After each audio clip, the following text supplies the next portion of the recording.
What was the scariest we need to leave now moment that you've ever had? Story 1. Walking my dog years and years ago at our regular spot and time in my neighborhood after work one evening. We were on the sidewalk in front of the school in the neighborhood, and he was sniffing around, and something in my gut internally screamed, "Cross the street right now." I have learned to listen to my gut with things like that, and we immediately crossed the street. 30 seconds later, a car came flying down the road, hopped the curb, took out a street sign, went down the sidewalk for a few feet before going back on the road and driving off. Had we not crossed the street, they would have plowed right through us, probably eliminate us at how fast they were going. Story 2. I was in an old apartment building visiting a friend. We were just sitting on the couch when we heard a sound like tearing fabric, only 10 times louder. Then we saw a massive horizontal crack instantly appear and run across the ceiling above us, showering us with dust. My friend just yelled, "Out, now!" and we bolted. It turned out the main support beam above their unit had given way slightly. We stood outside, shaking for an hour, watching the emergency crew work. Story 3. Wife and I did a road trip down south in New Zealand to a place called Aotearoa. It's a cute little French town on the west coast of the South Island. We're fans of hiking, so we parked up at a nearby forest trail and started our walk. It was like 3 p.m. in the afternoon on a beautiful sunny day. But we didn't see a single other person on this track. We're very used to bushwalking in remote places. But at some point during this walk, I felt goosebumps and a sense of dread. It was very weird. I haven't felt like that very often. I noticed there were no birds chirping at either, which felt very odd. It really felt like someone was watching us. At some point, I told my wife, "I don't like this feeling, and I think we should cut our hike short and get back to the car." We both hurried back. Still don't have any explanation for that day, but I can very clearly remember how I felt. Everything in my body was screaming at me to just turn around and get back in the car. Answer: I grew up in the North Island. At that time, New Zealand had the highest gang per capita rate worldwide. We all know not to go down small trails as there are a lot of substances caches. My friend's dog has been caught by an old possum trap that was laid to protect an old plant substance crop and left there. New Zealand isn't always as safe as people think it is, but it isn't the wildlife that's the threat. Story 4. 2 buddies and I had just graduated university and were out on the town one night bar hopping. We were feeling no pain from a night of drinking, and while walking back to my apartment at the end of the night, we spotted a pretty wild house party happening. Music playing, people hanging out in the front yard, and the front door open. We walked over and started talking to some guy out front. He invited us in, and we found some beer in the kitchen and started to drink. My one buddy started playing beer pong with this group of women. They had never played before. We were having fun, but the conversations I was trying to have with these people just seemed off. I finally asked the guy that we had first met out front if he went to the same university we had just graduated from. He looked confused. He then told me that he was in high school. I laughed it off. No way. And as I looked around the house and at the people there, I had this panicked realization. We were officially at a high school party. How did we not realize this walking in? My heart sank and I suddenly felt sick to my stomach. Here we were with a house full of underage teens drinking in a stranger's house. I felt like I was going to puke, grabbed my buddies and yanked them out of there. Thankfully, nothing bad happened and we got out of there. But to this day, we still laugh about this drunken mix-up. Answer: something like that happened to me when I was younger, except our party had started off as a college party with people in their 20s. At some point, the host's younger sister invited a few friends over, and then those friends invited some others. The older college group saw the high schoolers and GTFO'd from there, and eventually my friends and I looked around and realized that we were surrounded by teens. 2 of the friends I came with decided to leave, so it was just myself and one friend, and our DD. I went around to find my friend, and while I was gone, our DD decided to just leave without us. Then the cops came and I got busted. Had to spend hundreds of dollars in fines and 6 months of a substances testing program. Thankfully, it happened just a bit before I turned 21, so I didn't get charged with supplying the adult beverage to minors. What really upset me, though, was that I wasn't even planning to drink that night. Never really liked drinking, and I was used to bring the DD. My friends had convinced me to go ahead and have one drink. Then our DD up and left us like that. Story 5. This wasn't me, it was my friend who was scared, but looking back, it was appropriate. I grew up in a very quiet suburb in Orange County, CA. I was, 16 or 17, and my cousin who lived in Los Angeles invited me to come to her house for her B-Day. I bring my best friend with me, and we're both thinking, we'll meet some cute girls from LA. We get there early, and people are just starting to come. As we're trying to just get acclimated, a group comes to the house, and it includes guy and girls. Again, We're from the OC. We don't know anyone. I also had an older boy cousin who was the brother of my cousin who was having the bead day. He was maybe early 20s. He discreetly motions for me and my friend to follow him. We walk into his parents' bedroom, and I see my uncle there. Right then, my uncle plops down on the bed like 5 handguns. My cousin says one of the guys is from a rival gang than some other guys, and they are worried that something is going to go down. I remember both my uncle and my older cousin saying, "Hey, Phoenix 1230 and Phoenix 1230's friend, grab a gun because we think something might go down." I was just trying to process, but my friend's eyes were basically bulging out of his sockets. He says, "Phoenix 1230B, can we go talk over here?" and pulls me to the corner. He looks at me and says, "We need to leave now." I'm in 100 agreement. I go tell both my uncle and cousin that we need to leave, and they both look at us and agree. We walk to my cousin, who was still just talking to her friends like it was nothing, and told her we had to go home because it was a long drive back. It was maybe like 7, but she looked and said, "I get it." Ultimately, nothing happened, but looking back, it was a wild experience for 2 kids from Story 6. My wife was about a month out from the due date for our first child. Something didn't seem right to her, and she wanted to go in to get checked. I immediately drove her to the hospital. The baby's heart rate dropped really low suddenly, and they did an emergency C-section. He came out APGAR 1, 0 is passing, looked exhausted and wouldn't raise his arms, and was in the NICU for 8 days, many of them under an oxygen hood. Right after he was born, the anesthesiologist said to us that he might be disabled. I have never been so scared in my life, worried that we would lose him. Many years later, he is in college now and perfectly healthy, thankfully. Edit, wow, I have never in my life seen so many comments. Thank you all for your kind words. My wife was in a room recovering for several days and was unable to see my son in the NICU. Every day I would visit my son in the NICU and then go visit my wife. On the 3rd day, I brought her a framed photo of him from his first hour in this world so that she could see him from her hospital bed. She broke down in tears. On the 4th day, he was out of the oxygen hood, and I got to hold him for the first time. I brought my wife down to the NICU in a wheelchair later that day, and she saw him in person for the first time since his birth. When the nurse said, "Would you like to hold him?" she burst into tears again, sobbing tears of joy. It was quite an emotional time. Answer. We had a similar situation. My wife had a few more weeks to the due date, but felt uneasy. She went to a checkup to her OBGYN. The doctor told her that something is a bit off, but he can't see it clearly with his equipment, and recommended to going to the hospital to do more detailed examination. I was in the other city then, but she told me not to worry. Next time I got a call from her was then she was about to be anesthetized before the C-section. It turned out that our son had his neck wrapped with umbilical cord and was close to suffocate. The doctors told us that it was the last possible moment before things could take a really dark turn. It was years ago. Today, Santa brought our son his first judogi because he become passionate about judo. All good, but we still remember this day for more reasons that we should. Story 7. I had been staying at my boyfriend's at the time house and needed to pop home to grab some more clothes. As soon as I got inside, I had this overwhelming feeling like the house didn't want me to be there. Nobody was home. It was dark and silent. I ran upstairs, grabbed whatever was closest, and got the fudge out of there. I remember standing in the driveway looking up at the house with the most immense sense of dread I've ever had. 1 week later, we had my 21st at home. A few strange things happened. One of them being when my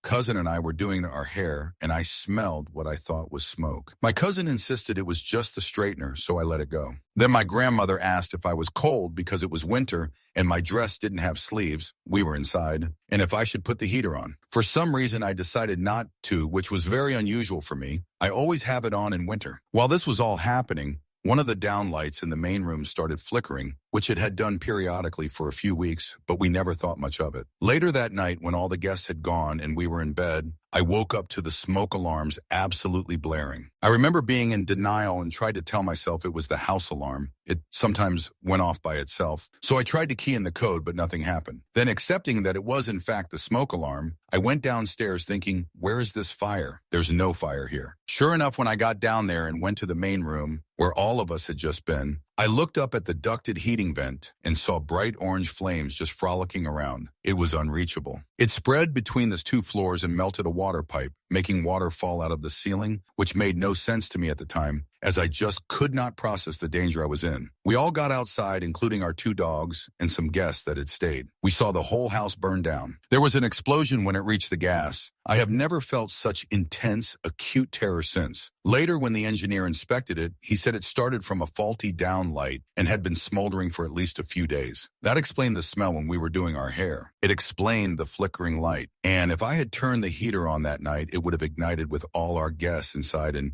who knows what would have happened if I did. So my house burned down on my 21st. We lost everything. Story 8. When I was a kid, my mom fell into a marriage with an abusive man. He never laid a finger on her while they dated, but he beat the shoot out of her on their wedding night. We'll call him George. We had moved halfway across the country with him, and he made a lot of money, so my mom didn't need to work, which meant we were properly trapped. She didn't have access to his money. All we had was her car. I was about 8 years old at this time. One day, while he was at work, we packed up the car and left him behind, driving back across the country to the city we were in prior. When we got back into town, we checked into our hotel and went to sleep. Sometime the next day, we went to my mom's favorite hangout restaurant bar spot. My brother, 17 at this time, we'll call him Matthew, was a bit psychic, IDC if you think it's real or not, TBH, and we were just hanging out, having a good time when he suddenly knew that George was near. He grabbed my mom's arm and said, "We have to go now." Mom didn't want to go, thought Matthew was just scared, etc. He basically had to drag her out of there. We got in the car, and as we were sitting at the exit of the parking lot waiting for traffic to pass so we could pull out, George pulled in. Terrifying. Story 9.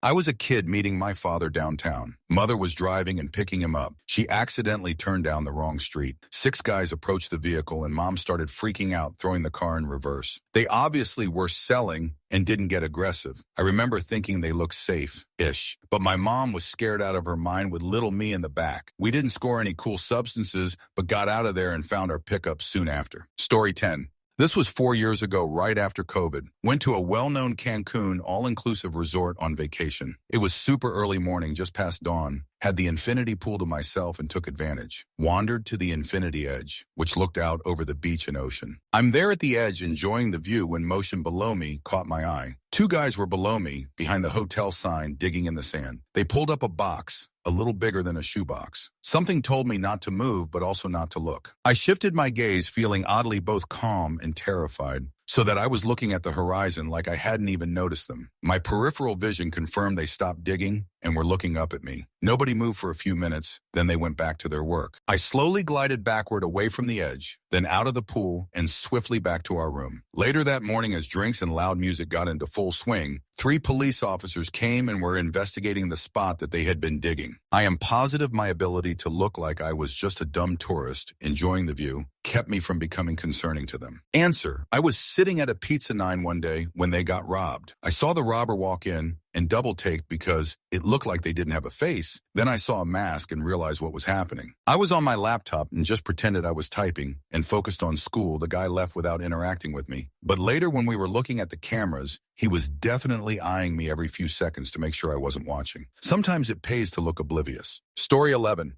I was working in a mall when I was 19 years old, and I remembered one day I was walking to the food court to get something to eat when I heard a gunshot. Everyone stopped for a second, even me. Then people started running towards my direction, and that's when I realized that was an actual gunshot, and I had to get the fudge out now. So I started to run and left through the emergency exit. Turns out it was gang-on-gang violence, but dumbasses chose to do it inside of a mall. Story 12. It was just before Christmas, and me and my then boyfriend, now husband, had gone back to my hometown to visit my family. We'd gone out for some drinks, us, Mom and my sister, and we bumped into some woman who lived on my mom's street. She insisted on inviting us to the after party after the pub kicked out. Mom got super excited, wanted to go. Sister said no and went to bed, but we were both forced, guilt-tripped into going because Mom didn't want to go alone. We get there and go in through the front door. I immediately beeline to the back of the house, the kitchen, and just have this pit of my stomach feeling to scope out how I'm going to get outside again. There's a set of keys next to the fruit bowl, and one of them fits in the back door. I'm saying over and over that I don't want to be here. I want to go home. Mom is telling me to mingle and relax and have fun and not ruin this for her, and husband is starting to pick up on what I'm feeling and wants to go too. Mom has just made us all drinks and is starting to head back towards the living room when we hear the front door slam open, a guy shouting and demanding payment for substances, and everyone else starts shouting, swearing, and screaming. Needless to say, I was straight out the back door, followed by husband and Mom. We were there for about 30 minutes in total, and it wasn't until we got back to safety that I felt like I could breathe again. Answer, oh boy, I remember a similar situation. Was at my plant substance dealer's house. He stayed with the lady who owned it, a sweet 70-something stoner, world traveler, collected trinkets from places. They were partners, so it didn't matter who we got from. He wasn't there, it was the lady, me, and a friend. We're sitting there getting high, chatting and laughing when he comes in. He's got a fudge taser and starts screaming at my friend. Like full-blown, where's my fudge money? She runs out the door, jumps in her car, and splits, leaves me there. I'm sitting there like WTF is going on. He said he had no issue with me and wanted to scare the fudge out of her. I guess she owed him like $500 in fronted plant substance and has been avoiding him for a month. Yeah! I grabbed my chute and left. Holy shoot, wasn't dealing with that. Last I knew, they all were in prison. Him and the lady on manufacturing charges got like 15 years. Still illegal where I live. Friend on meth charges. Glad I blocked them all when I did. Hell, I kind of miss my early 20s was more exciting. Story 13.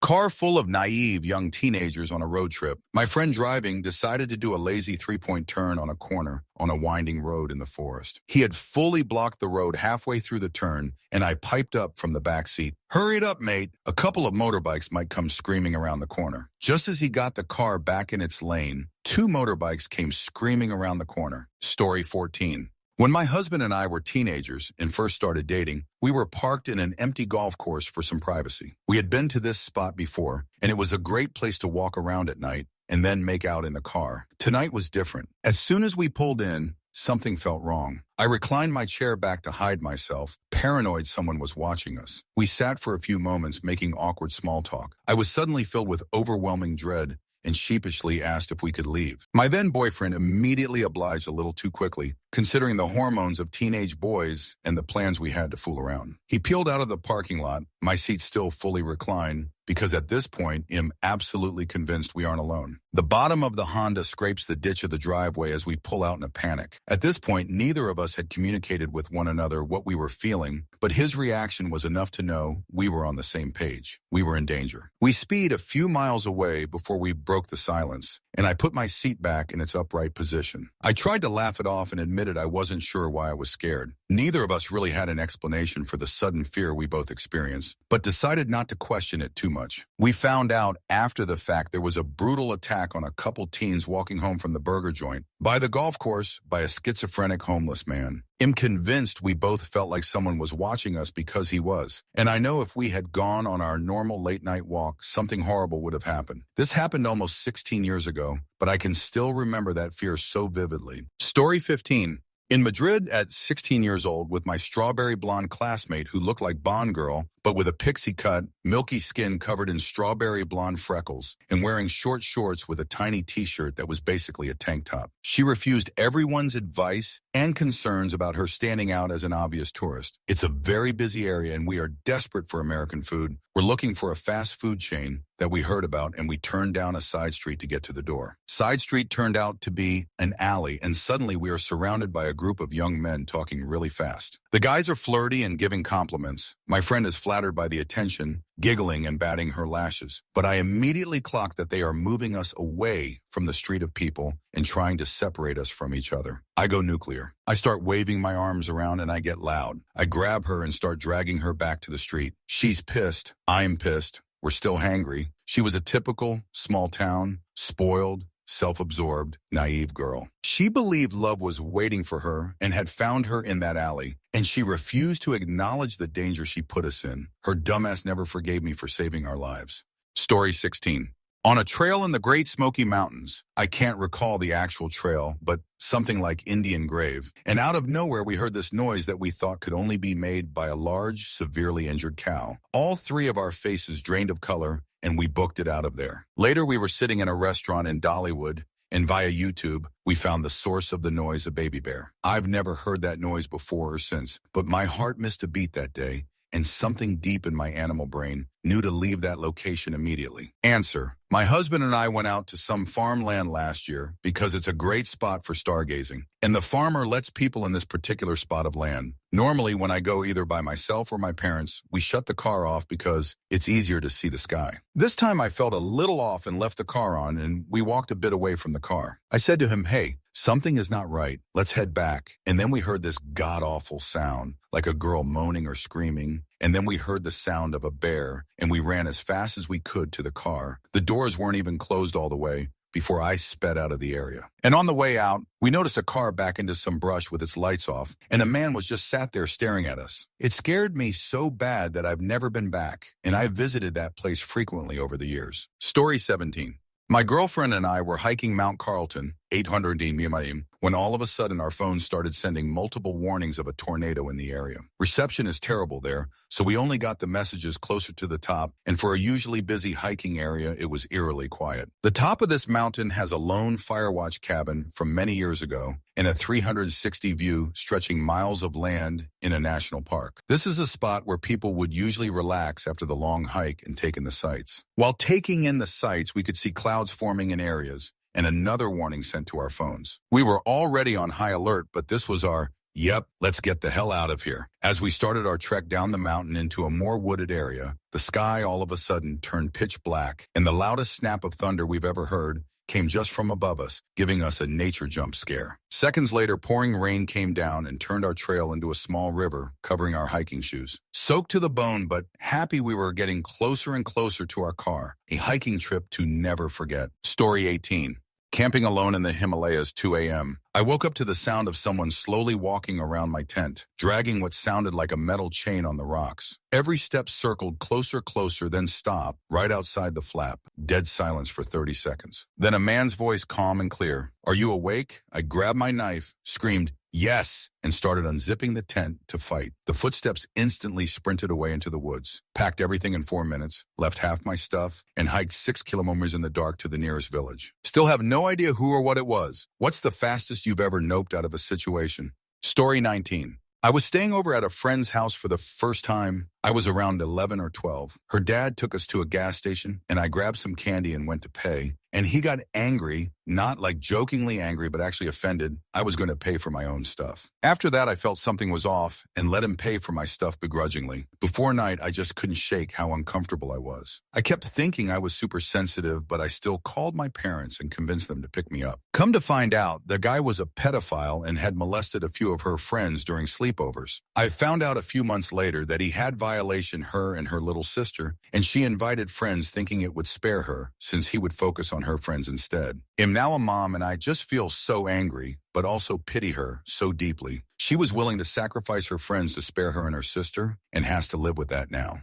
Answer, this hits home with me. I always knew in my gut my friend's dad molested her and her sister. Their whole house vibe was off. They shared a room and each had a double bed. There was tons of adult content tapes, not them, around. It wasn't until senior year that she confessed to me. She admitted that he bought her silence with a car and a credit card. That was in the 80s in a rural town, so not common. She is doing okay. It is her sister that moved away and really never came back. Story 20. I was in Barcelona with some friends, ended up in a pretty local bar and having a few drinks with the barman. He talked about another bar and said he'd take us in a taxi as he was finishing soon. Got in a taxi with him and started to drive a long way, started to get rural, and I asked him how far. He just laughed and said something in Spanish to the driver, who laughed as well. We stopped at some traffic lights and I pushed my two, a lot drunker than me, friends out of the car and told them to run. Found another taxi luckily and jumped in. Taxi driver was surprised as us. We were miles from anywhere we should have been as tourists. He was on his way home but took us back to the city. Answer, similar story with me in Bangalore, India. I was there on a study abroad, had already spent 3 months in India a few years previously, and it was the first night. All the students were meeting at a spot for dinner for the first night, so we all hopped into Uber cars and tuk-tuks where we were staying to make the trip. I got into a tuk-tuk with 2 other girls, and I was keeping an eye on the route since it was a new city while they were chatting it up. At first all was well, but then we took a wrong turn. The map told the driver when to U-turn, he didn't. It gave another chance to, he made no move to. I started getting that dread feeling and telling the girls that we were going the exact wrong direction, and they kept insisting it was fine, and he'd turn around when he could. traffic be crazy and all that. I started gesturing to the guy that we needed to turn back, and he just waved me off. We were on a highway-like road. Edit, remember a big bridge, but not sure if it was a massive road or full highway type thing. Now headed the exact opposite direction towards a part of the city tourists should not go to. Businesses here were already closed or closing for the night. There were fewer lights, and it was increasingly run down. I finally started screaming that I was going to jump out because I'd rather get hit by another car than go to the second location. It was so obvious by now that he was taking us somewhere else. I started to make moves to jump, and the other two girls began screaming. Surprisingly, the driver slowed down and let us off in the middle of the road before speeding off. I'm assuming my getting hit by a car and witnesses would have been way worse for him, but IDK. Thankfully, there was a candy shop type of place that was just shutting down, and the woman let us come in and wait for another Uber to take us back to the restaurant. I don't think those two girls ever believed me that something really bad was going down, but we'd gone about 20 minutes in the wrong direction with ample time and opportunity to turn back, and the driver was completely ignoring my protests while we were headed into a known sketchy area. Personally, I've really enjoyed the 6 months I've spent in India in my life and have been fortunate that the scary or uncomfortable things tourists describe as common never happened to me, but that moment is up in my top 3 of scariest experiences. Story 21. 30 years ago, at the beach parking lot where everyone came to hang out as a young adults in the summer evenings, something just came over me. It wasn't dread or fear, but something just felt off. Overall, a bad feeling. I've never experienced anything like it before, but my gut told my brain that it's time to go home. Honestly, it wasn't strong enough of a feeling that I could have easily changed my mind due to my lack of fear. Not sure why, I just have never been an incredibly fearful person. I said to my friend at the time that I am leaving, something feels off here. I get home, and less than 2 hours later, a gang shooting happened at the beach. Unfortunately, a few friends from my old high school were shot. Fortunately, they survived. They weren't the target, just wrong place, wrong time. Luckily, I left because I was about 6 months pregnant at the time. Who knows what could have happened if I stayed? Story 22. In my early 20s, first car. Myself and a friend went to a house party held by people that we knew well. The party was great, high vibes, and everyone was having a great time. Out of nowhere, I was overcome with a feeling of absolute dread, like a sense of impending doom that was totally impossible to ignore. I told my friend that it was time to go. Now, he looked me in the eyes and didn't hesitate. He said, "Okay, let's go." We both got in our cars and drove away. And when we rounded the corner out of the street, we spotted about 15 cars all parked up on the side of the road. Turns out, a local gang who were notorious for crashing parties and literally kidnapping people and torturing them, bashing girls as they held down their boyfriends. All sorts of terrible shit like that. This gang had found out about the party and were waiting down the street to raid it. After we left, we heard that the gang had crashed the party, bashed as many guys and girls as they could, kidnapped a couple of people, and even ran over a partygoer as they drove away. A powerful lesson at a young age to trust those gut feelings. Story 23. Was camping at a national park with 2 friends, 3 of us in a tent. One of those spots that you drive up to and has a picnic table and a fire pit, so it's not deep woods camping. Middle of the night, I have to pee, go out to a nearby spot, and do my business, no problem. Walking back, I stopped to look at the stars and light a cig. I'm there maybe a minute or two when suddenly I had a wave of what I can only describe as primal instinct. My adrenaline sharpened everything as I listened. Nothing had changed, no sounds around, but I just knew something was there and was watching me. I calmly put my cig out and walked back to the tent without any sudden movements. Got in the tent and waited, listening. There was nothing, so I figured I must have spooked myself out. Went back to sleep without issue. In the morning, we found our camp spot absolutely destroyed. Some animal had come through looking for food, I guess, but not messed with the tent, thankfully. Even my friend's old baseball hat that he had been sweating in all summer was ripped to shreds. We found pieces of it all over. It had been sitting on the picnic table. I know to listen to my gut from now on.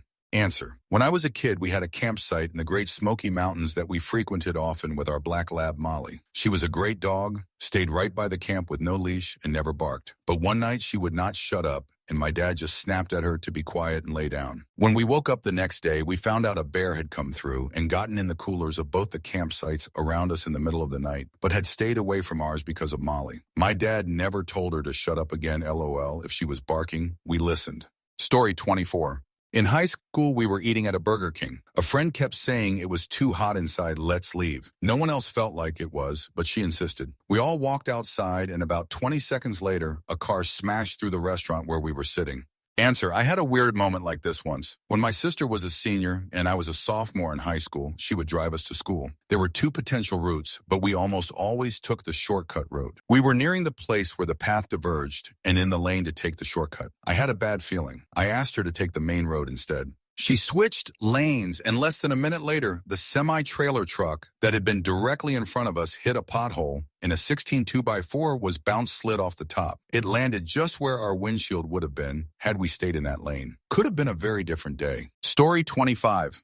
I was sitting in my car after high school one day and feeling like I needed to stop texting and leave. Then I started seeing people running down the street towards me, 3 or 4 people on each side of the street towards me. I bug out and drive like 5 blocks away to call 911, and then I can see that they have guns and are threatening or shooting each other. So then I drive off a second time and don't stop. But I almost got caught in crossfire twice in 5 minutes. Story 26.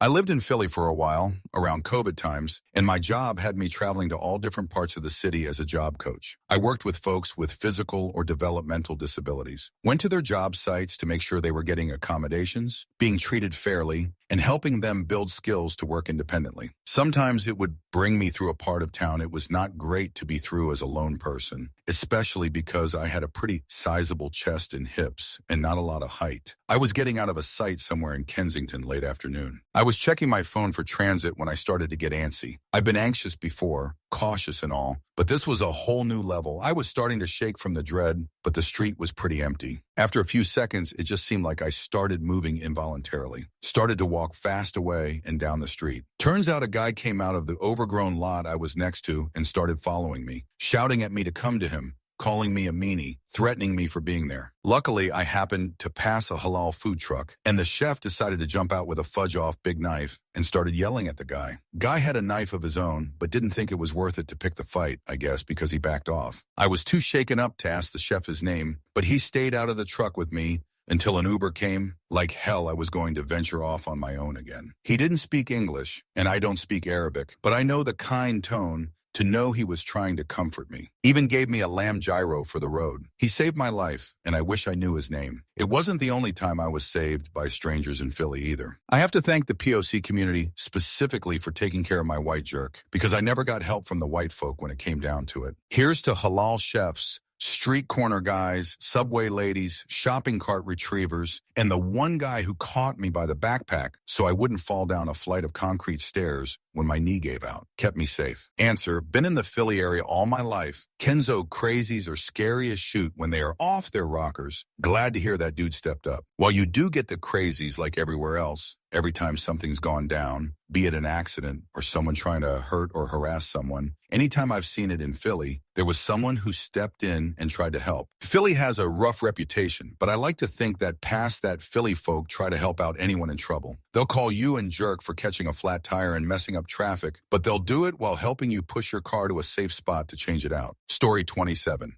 10 years ago, I am 20 and in Jamaica, on vacation with a huge group of multiple families celebrating a wedding. One evening, all the adults, 40 and up, are outside our hotel drinking, and me and 2 of the other young girls go to walk the beach. They are both a little younger than me. Anyway, we're a few hotels worth down the beach when we are approached by a Jamaican man. He starts off casually chatting and is soon pointing down the coast towards the downtown scene. That is the real Jamaica. You have to check it out. I immediately know that he's trying to get us to a second location. I abruptly tell the girls that we should turn around and walk back towards our hotel. He keeps pace with us. I tell him we don't need a chaperone in a very stern tone. He sort of laughs and says he doesn't mind and keeps walking with us. I should point out that the other 2 girls, being younger than me, were both uncomfortable but still stuck in that mindset conditioning that being polite is tantamount, and they were still trying to keep the peace and chat with him. I was so fudge over it though. We are finally about at our hotel and he's still with us. At this point, I'm firmly and loudly telling this guy that we have adults super close by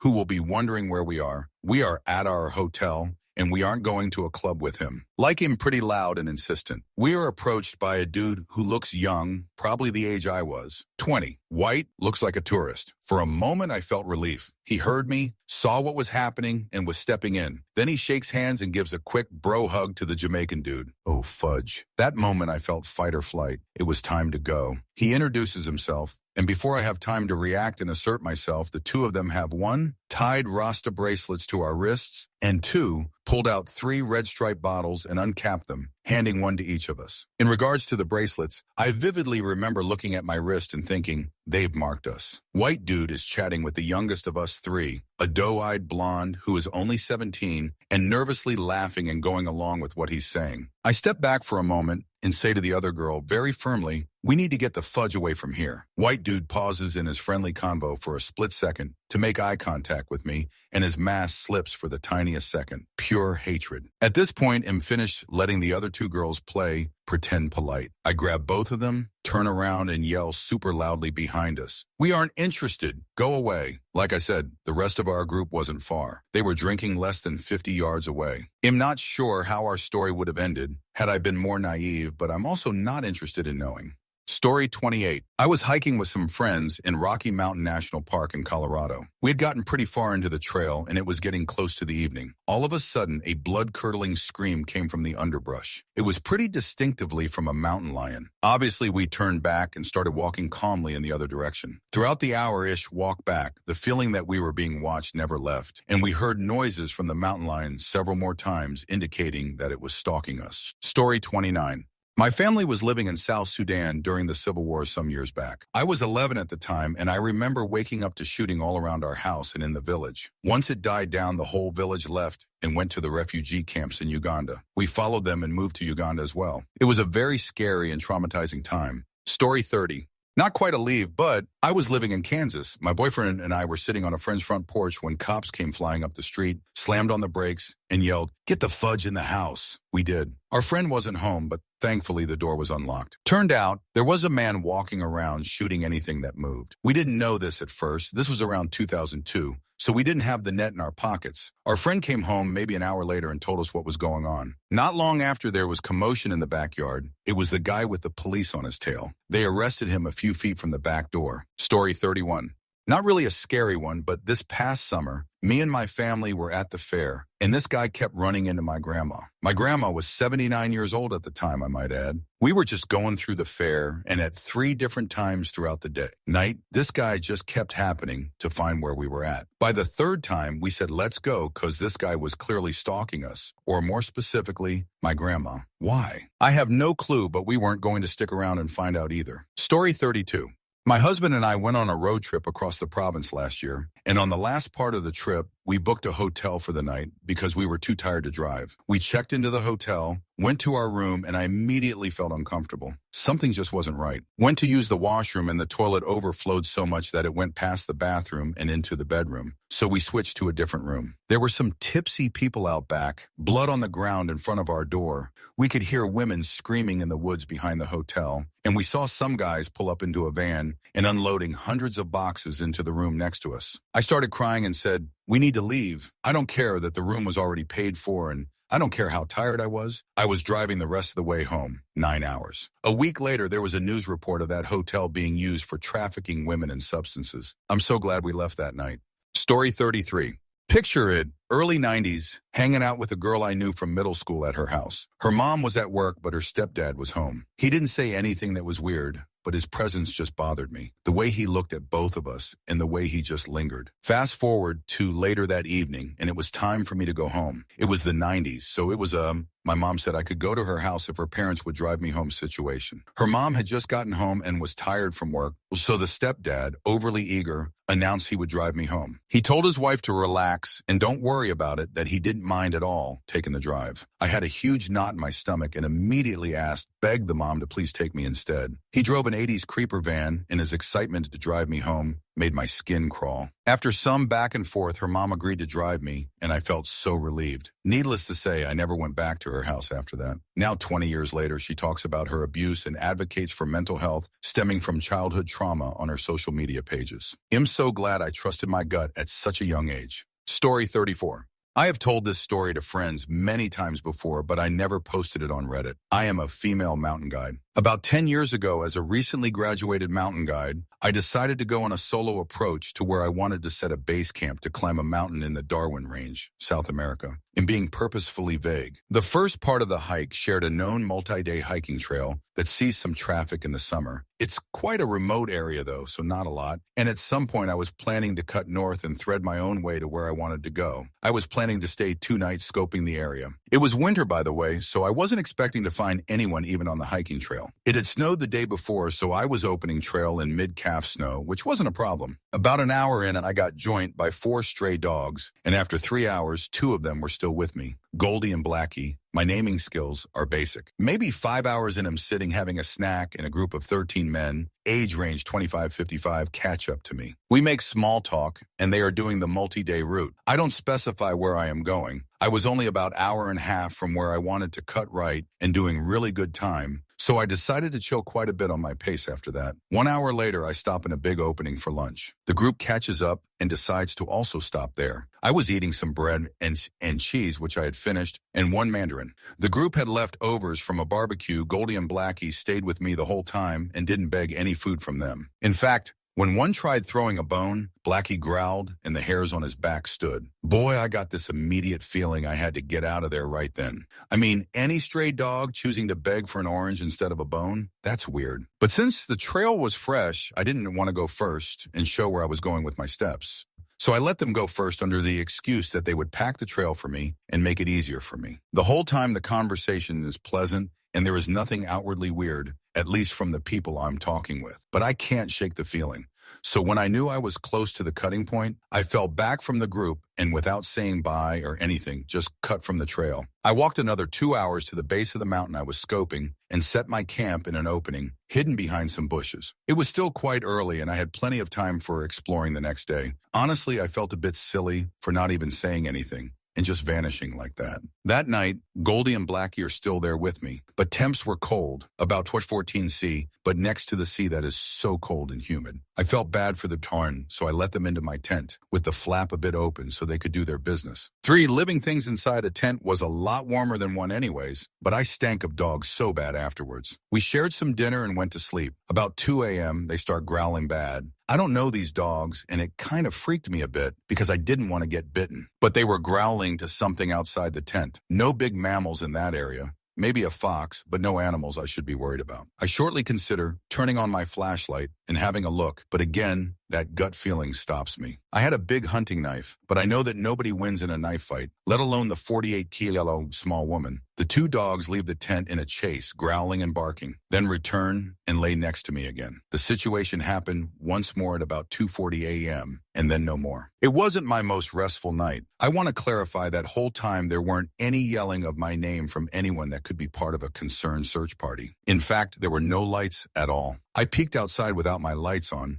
If there had been lights, I would have seen them. It was a clear night. In the end, I fell asleep and assumed it had been a poor fox and the dogs being territorial of their new pet, me. Well, next morning, I find 2 tracks of snowshoes that followed my trail from the main trail and walked all around the area I was, but never too close to the tent. Probably thanks to Blackie and Goldie. I went over it so many times over my head, but if it had been people with good intentions, there would have been lights, calling out anything, but there wasn't, who retraces their steps to find a young woman alone in the woods in the middle of the night without announcing themselves with good intentions. So it wasn't that they saw me vanish and got concerned about my well-being. It's so scary to think what could have happened to me if Goldie and Blackie hadn't decided to follow me. I went back home the next morning and ended up climbing that mountain later in the season when a friend came to visit. P.S. Don't feel like editing the whole post, but the dogs weren't actually strays, more like free roaming farm dogs. Blackie and Goldie followed me all the way back to the house they had come from the next day, and I would love to think that they are still there today getting treats and chasing off bad guys. Story 35. We were camping. It was the dead of night, and I was sleeping. I was maybe 12 or 13. My brother comes into my tent, whispers to me, that we have to leave while picking me up. I don't question it,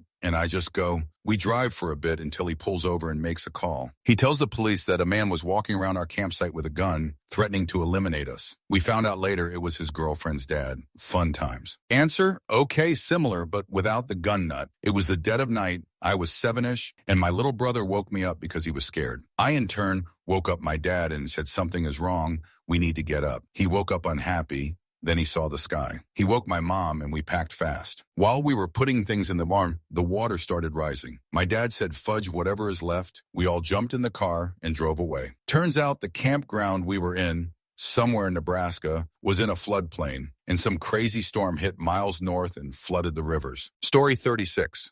Sat in a pub in London with my friend debating getting one more beer before heading back to my house. He really wanted to get a half, but I had this unbelievably strong feeling that I had to leave right then. It was like a tangible flood of pure anxiety to the point where I thought, this is really fudge weird. I just said to my friend, nah, I'm good. Let's go. We caught the bus just outside the pub and went back, no problem. 2 days later, he messages me, holy shoot, look at this article. That same bus stop 30 minutes later, a homeless man randomly attacked a woman waiting for the bus and stabbed her repeatedly to passing. If we had that half, it's almost a sure thing we would have been right there where that lady was at that time. Could we have prevented it if we were there? Would one of us have died instead? Was that why I had that weird feeling? I can't explain it, but it chills me to the bone.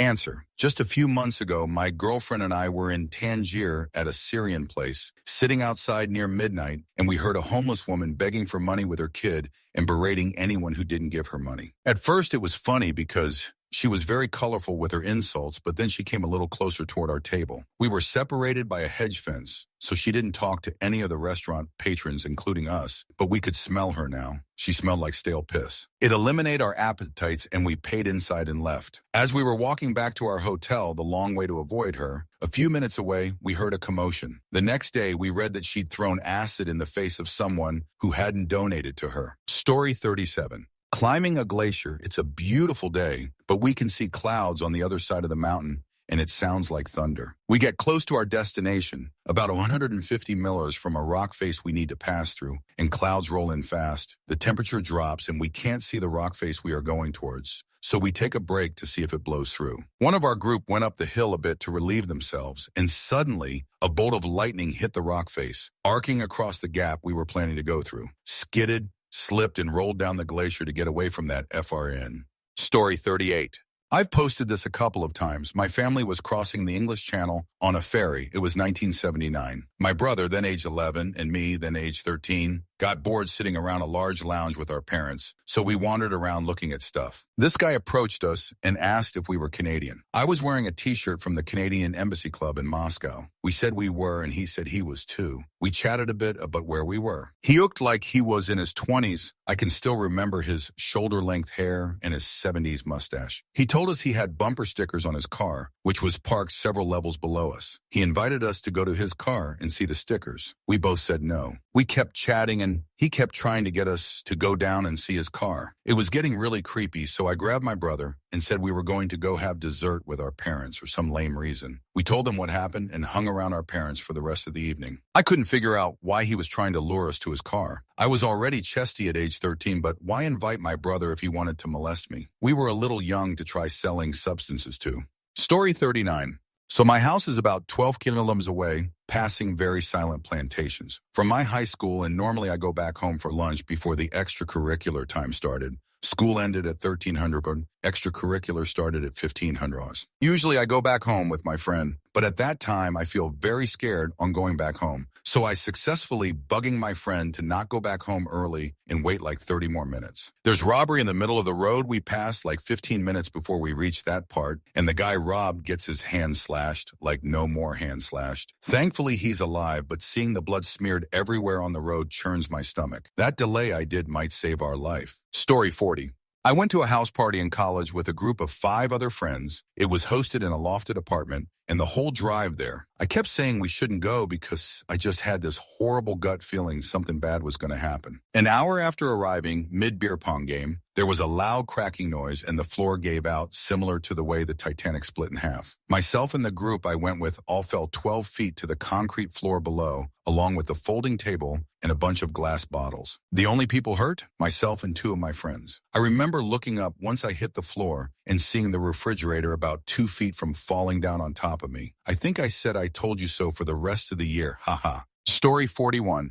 In February 2022, when a neighbor country invaded and the began bombing, my world collapsed. It was the scariest moment of my life, the moment we realized we had to leave our home, maybe forever. I don't think I've ever faced a harder decision or felt such fear and uncertainty. And even now, nothing has truly changed. We've returned to our home, but we live under the shadow of constant, unpredictable bombing, trying to hold on to some sense of normal life in a place that no longer feels safe. Answer: I live in Russia. Obviously, I'm sorry for what you and all of your country are going on, though. I would never wish to wage war to a neighboring country with so many wonderful, talented people, like that physics teacher from Odessa, or the guy that developed the leaflet JavaScript library. That said, I do remember this overwhelming feeling of dread when the war was about to start, like it was winter, and by February it became a particularly dreadful winter, like something nasty was condensing in the air. I remember how I reached out to my friend and asked him if we could go for a walk in the nearby woods, and he told me it was quite a bad idea since you can't see jack shoot in the woods when it's dark. I remember how he asked me about my plans for the year, and half-jokingly I said something like, escaping the involuntary trip to Ukraine. This year I found out that he was actually on the fudge verge of being drafted at the time, the fudge KGB mafia.